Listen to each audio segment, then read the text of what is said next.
So our friend Frank Rich over at the New York Times wrote a scary column this week, and he said the system is blinking red, just like it was right before 9/11. And he talked about the fact that Al-Qaeda is reconstituted in Pakistan. He always says, Bush always says Al-Qaeda's on the run, but actually, no, they've settled down. They've got a lovely spot in Waziristan. And he quotes this Michael Shearer, who was the head of the bin Laden group at the CIA, the guy who was trying to get bin Laden for all those years. And Michael Shearer says, Al-Qaeda is in Afghanistan and Pakistan. If you want to address the real threat to America, that's where it is. Why do you think we keep fighting them where they aren't? I think this is without question the most dangerous administration we've ever had in the history of the country, just in terms of what you're saying. They don't understand the Middle East. Right now they have a disaster in their hands in Iraq, and they're trying to fail forward, as somebody in the military told me, failing forward by just pushing into Iran.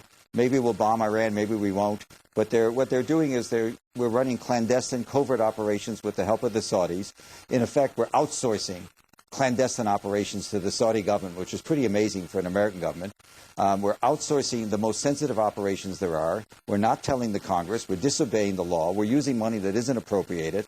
The system is completely broken, and and these guys are really marching to their own tune. They do believe, as you said at your opening, Cheney does believe that it doesn't matter what the facts are, that Iran's going to get a bomb. They don't have one now. There's no intelligence that says they may get one in 5 or 10 years. But he thinks they're going to get the bomb. And he thinks their brown shirts, to use the old World War II, the Nazi analogy, is Hezbollah.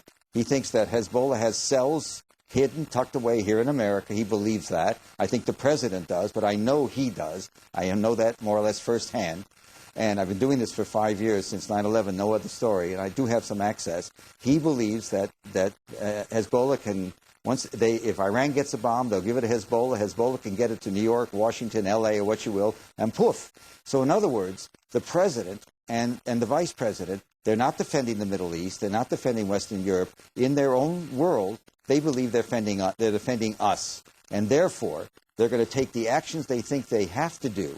And maybe they won't be appreciated now, but in the next 20, 30 years, George Bush believes he's going to be hailed as a visionary president. This is what I really think he believes.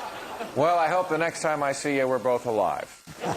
Seymour Hersh, ladies and gentlemen. All right. Thank you, Mr. Hersh.